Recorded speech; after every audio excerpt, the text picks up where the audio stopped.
Ini akibat durhaka sama orang tua. Dalam sadar dikatakan rogibaan pun. Sungguh celakalah seorang anak ketika dia diberi kekayaan, kelebihan, kecukupan, bahkan melimpah dalam masalah dunia, tapi dia jahat sama orang tuanya, dia menyakiti orang tuanya, dia lupa akan kebaikan orang tuanya, dia durhaka terhadap orang tuanya. Anak yang durhaka terhadap orang tua, apa akibatnya? Yang pertama, sholatnya, doanya, ibadahnya nggak diterima oleh Allah. Na'udzubillah nih. Akibat durhaka sama orang tua, sholatnya, ibadahnya, doanya nggak akan diterima oleh Allah. Yang pertama. Yang kedua, dicabut keberkahan hidup dan ketenangan hidup. Mohon maaf, ibu bisa lihat, saksikan tetangga kiri kanan ibu. Kalau dia baik sama orang tuanya, yakin rumah tangganya barokah, yakin rumah tangganya insya Allah diberi kebahagiaan oleh Allah Subhanahu Wa Taala. Tapi kalau enggak, biasanya terjadi cekcok yang berulang-ulang. Ada saja masalah, tak dari istrinya, tak dari suaminya, tak dari anaknya, tak dari pekerjaannya, ada saja. Boleh jadi mungkin dunianya menambah-nambah, tapi kehidupannya nggak berkah. Auzubillah.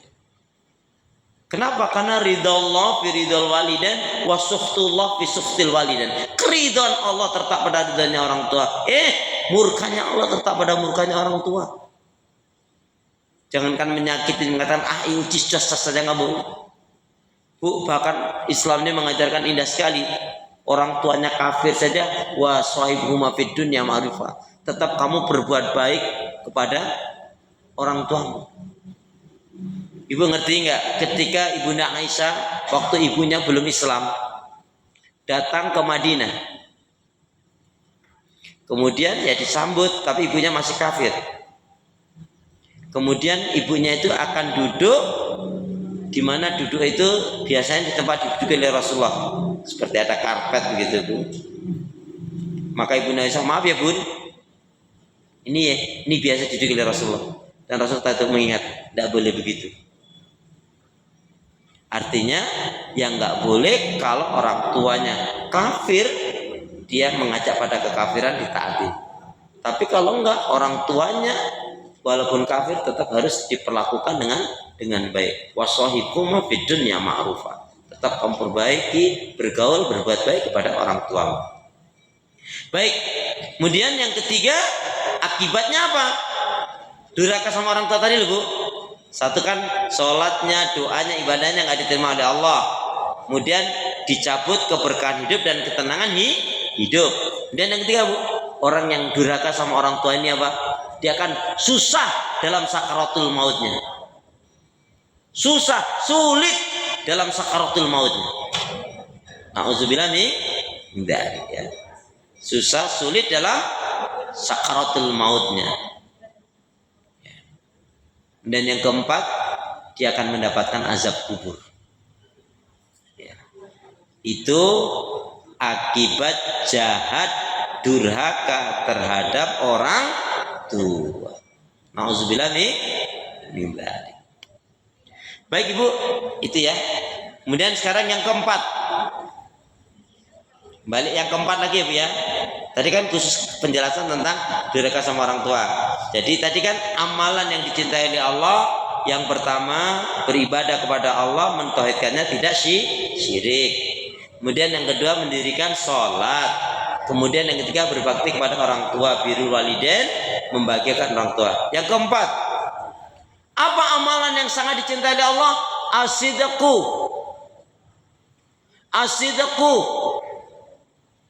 Apa asidku? Apa asidku?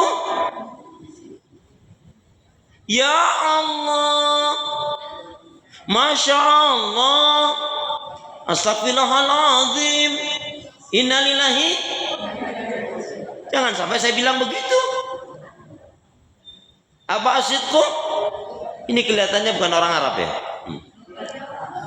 Yaitu berlaku jujur. Coba Ibu lihat surat At-Taubah 119. Surat 9 ayat 119. A'udzu billahi minasyaitonir rajim. Ya ayyuhalladzina amanu taqullaha wa kunu ma'as shadiqin. Silakan siapa nak membaca artinya? Surat At-Taubah surat 9 ayat 119. Wahai orang yang beriman, bertakwalah kalian kepada Allah dan besertalah dengan orang-orang yang jujur. Cuma diartikan itu orang yang benar. Bu, apa kata Nabi tentang jujur? Alaikum bisidqi. Alaikum bisidqi. Hendaknya kalian berlaku jujur dalam kehidupan ini. Jujur itu dicintai oleh Allah, disukai oleh manusia, membawa kebaikan, menghantarkan ke surga. Amin.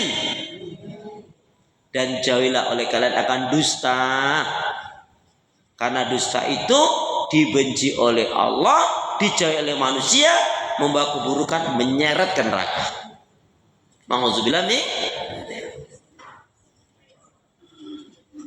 Bu, di dalam surat Al-Mursalat, ancaman Allah kepada orang yang suka berdusta sampai 10 kali. Surat Al-Mursalat, surat yang ke-77, itu satu ayat Allah ulang-ulangi sampai 10 kali. Kalau dalam surat Ar-Rahman itu kan tadi, fabi ayyi ala'i rabbikuma tukadzib. Tapi ini pada dalam surat Al-Mursalat, surat yang ke-77, itu ancaman Allah, wailu yauma idzil lil mukadzibin. Wailu yauma idzil lil mukadzibin. Sungguh celakalah. Siapa itu? Yaitu orang-orang yang suka berbuat dusta.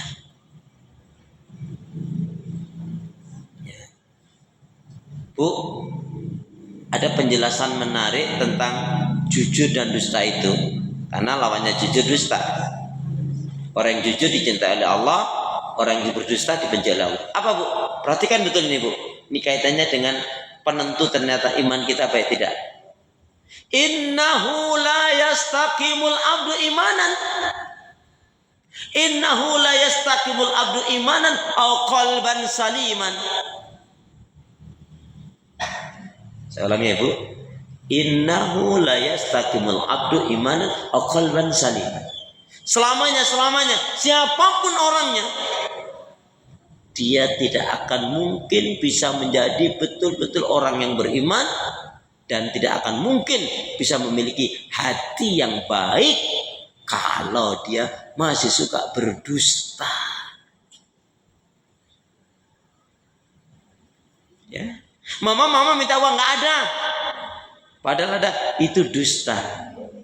Pernah bun istighfar. Suami tanya baik-baik, "Ma Bu, Dek, yang uang belanja masih gak habis?" Padahal ada, itu dusta. Teman ibu, saudara ibu datang, "Assalamualaikum." "Waalaikumsalam." Ya, "Ceng, tolong dong pinjemin, aku butuh uang, tolong pinjem." "Aduh, nggak ada." Padahal ada, dusta.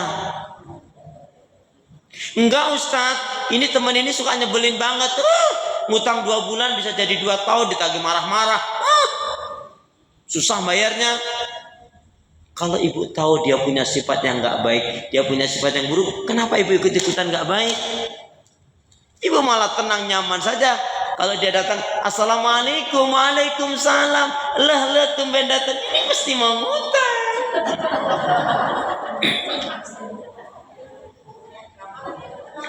Kamu tahu aja. Aku mau hafal banget. Kamu kan kalau mau ngutang so baikan gitu kan, Jeng. Maaf ya Jeng ya, jangankan aku nggak